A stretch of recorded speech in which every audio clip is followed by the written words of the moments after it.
What's going on, everybody? Liam O'Reilly, economic realtor here. The market stats just came out for October 2022, and I kind of mentioned them in my last video, but I wanted to go over them in detail today so you folks know what is going on in the market. And I'm going to leave a link of the statistics in the description for you folks. So I'd recommend going in there and taking a look at the data for yourself. Seeing if you see anything that I don't, or you have different interpretations than what I'm seeing. Because there's some pretty interesting things happening in the market right now.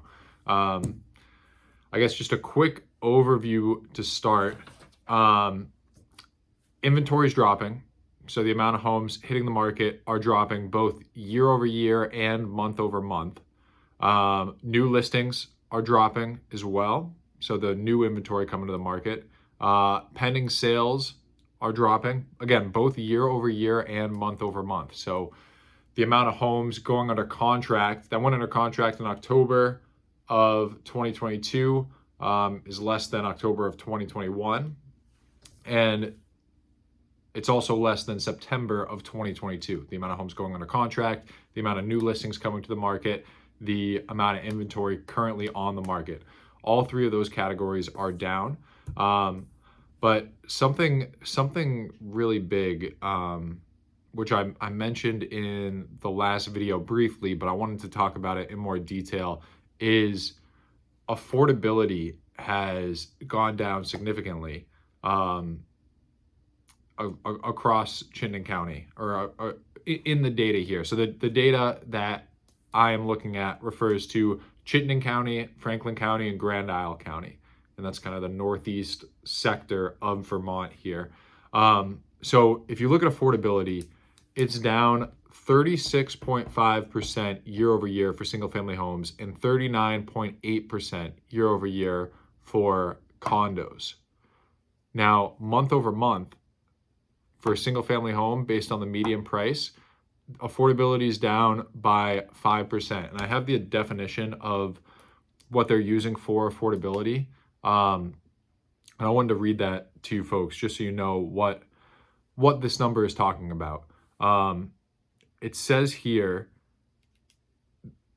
the index measures housing affordability for the region. For example, an index of 120 means the median household income is 120% of what is necessary to qualify for the median priced home under the prevailing interest rates.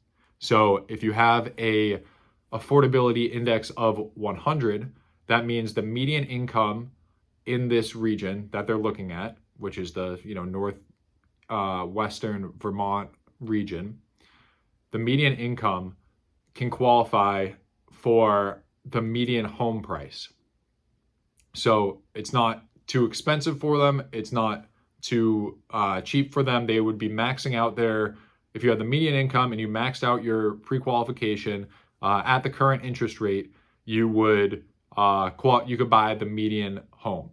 So right now for single family homes, the affordability index is at 80, which means that the median income is 80%, is 20% lower than the median home price. So you can qualify for a home if you have the median income in Chittenden County and the surrounding counties.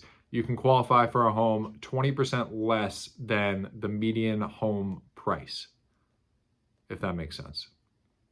So it's affordability has dropped significantly over the past year for single family homes and for condos. For condos, it's a little more affordable. For condos, the index is at 106. So if you're in the median income in Chittenden County and the surrounding counties, you can qualify for the median priced condo in the area on average. So the median price condo, for example, the difference between the two, let me just pull them up really quick.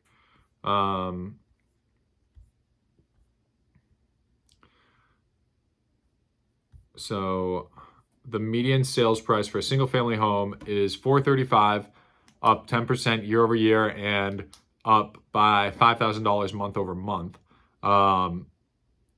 So 435,000 for a single family home and 330,000 for a condo, which is up 16% year over year and is down a little bit month over month.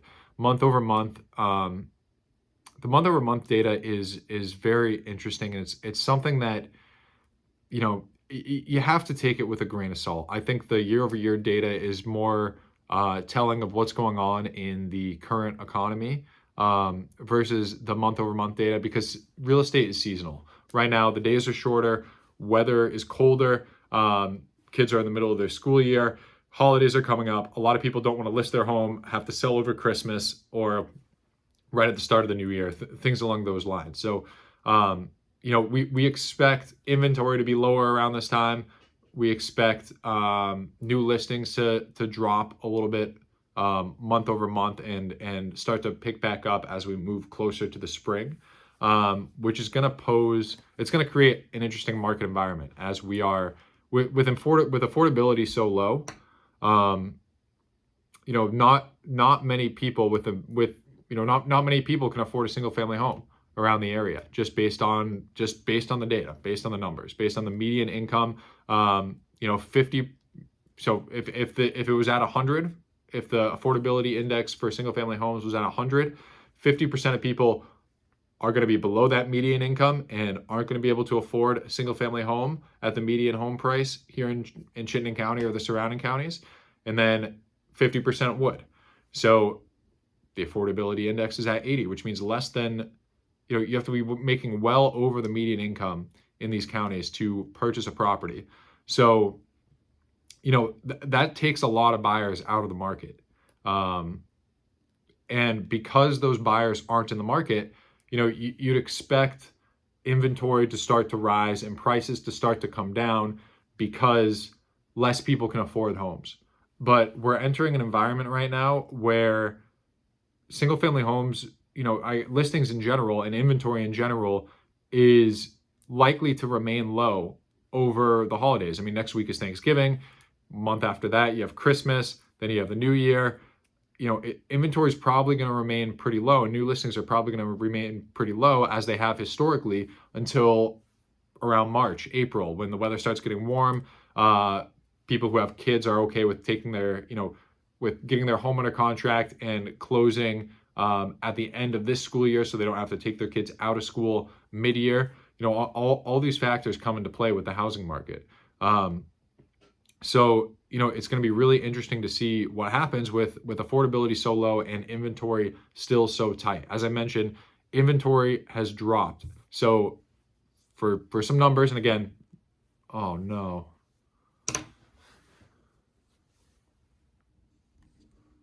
The gimbal died. Well, I guess I'm just going to continue the video. Again, the link is in the description, but for some numbers for inventory, so it's down 9% year over year for single family homes, 30% year over year for condos, which makes sense, right? If single family homes are less affordable, more buyers are going to move into condos that they can afford.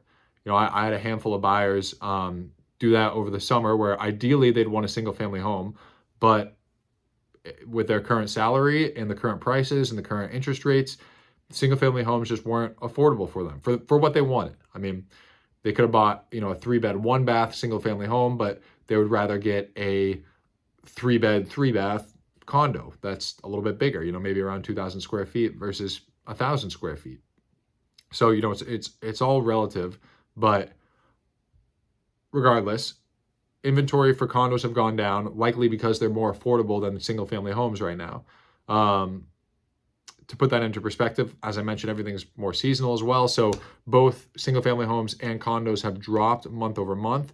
There's currently 262 single family homes on the market, which is 20 less homes than last month, about 10% lower. 34 condos on the market, about 11 less than last month. So, you know, again, you have to take those month over month numbers with a grain of salt, because, you know, it's not necessarily indicative to the economy or interest rates. It more, you know, it also has to do with the seasonal aspects of real estate and seller psychology throughout the market. You know, other numbers to other specific stats to give you guys. So new listings coming to the market. So inventory is homes on the market. New listings coming to the market.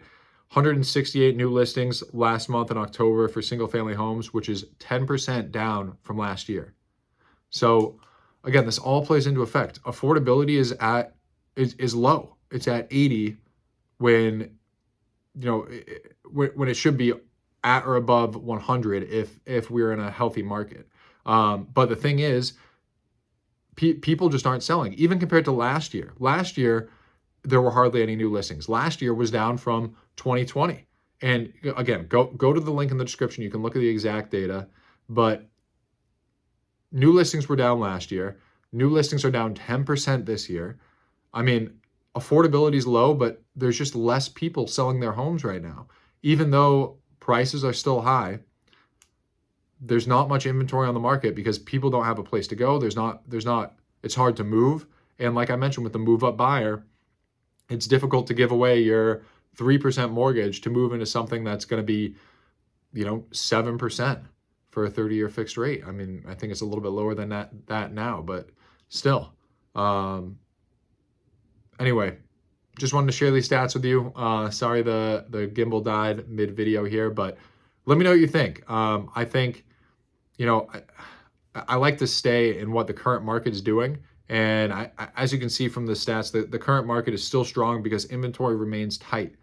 Even though affordability is low, inventory is tight.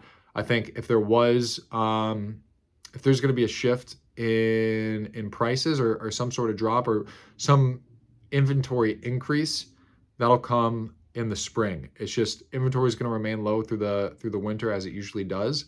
I don't really see it. I don't really see a lot of inventory coming to the market that will give buyers the opportunity to get, to significantly affect the numbers that we're seeing here. I could be wrong. Again, this is a prediction. Nobody has a crystal ball, but just looking at that data, that's what I see. But take a look at the link. Let me know what you think. Leave a comment. If you need help buying or selling a home or you have any questions, feel free to reach out. All right, guys, till the next video.